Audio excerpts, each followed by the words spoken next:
Putin also strongly asserted Russia's historical claim to eastern Ukraine. This as officials from Russia, the U.S., Europe, and the new Kiev government met in Geneva on the Ukrainian crisis. Steve Sedgwick has been there covering the talks, which ended with a joint statement.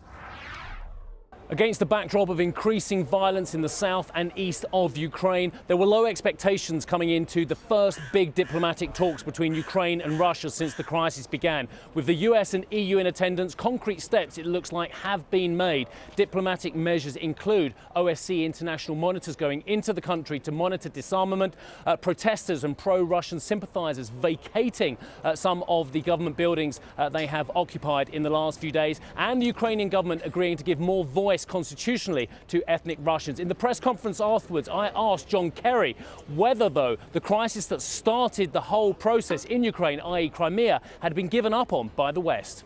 The fact is that we have made it crystal clear that there is a significant difference over Crimea.